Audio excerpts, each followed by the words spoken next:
c'est la sidération, moi je pense. C'est vraiment, c'est même j'étais scandalisé en fait, au fur et à mesure. C'est la première fois que j'ai des réunions avec des journalistes et je sors de là, complètement atterré.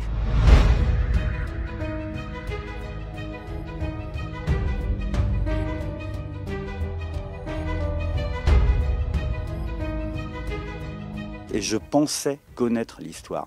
Et en fait, pas du tout. On ne sait rien de ce qui s'est passé. Enfin, on connaît les grandes lignes, mais elles ne sont jamais mises bout à bout. C'est la première fois que dans un album, on peut mettre bout à bout toutes les perles qui forment le collier de cette histoire.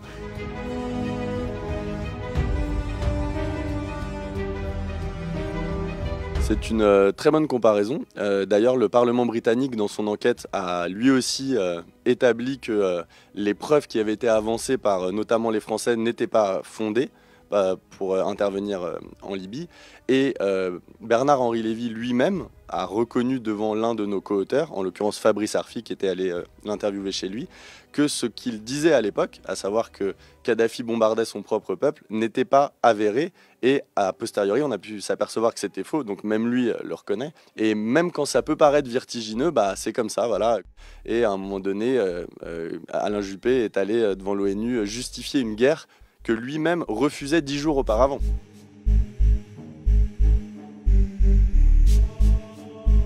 La France se sert du franc CFA comme les États-Unis se servent du dollar. Ça ne veut pas dire que c'est uniquement un instrument d'asservissement. Ça veut dire que nous, quand on le raconte à la fois dans la tête de Kadhafi, parce que c'est que l'un des éléments. Il voulait créer un dinar or, c'est pour ça que vous parlez du franc CFA. Il avait lancé le premier satellite africain. Il avait fait toute une, on va dire, une flopée de mesures qui énervaient à la fois les États-Unis et à la fois l'Europe. On se sert de notes confidentielles qui ont été publiées par Wikileaks émanant de l'ambassade des États-Unis à Benghazi ou même de notes confidentielles qu'avait reçues Hillary Clinton qui, en gros, décrivent cette vision-là du monde, qui disent voilà ce qui a énervé Nicolas Sarkozy dans une de ses notes.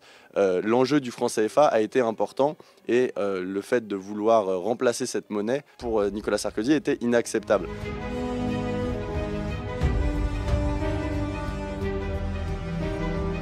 À la lecture de cette histoire, force est de constater que la France se comporte un peu encore comme le gendarme de l'Afrique, notamment avec certains pays africains. Et nous, on le déplore. On pense que ça ne crée que du chaos, que c'est souvent, voire exclusivement pour de mauvaises raisons.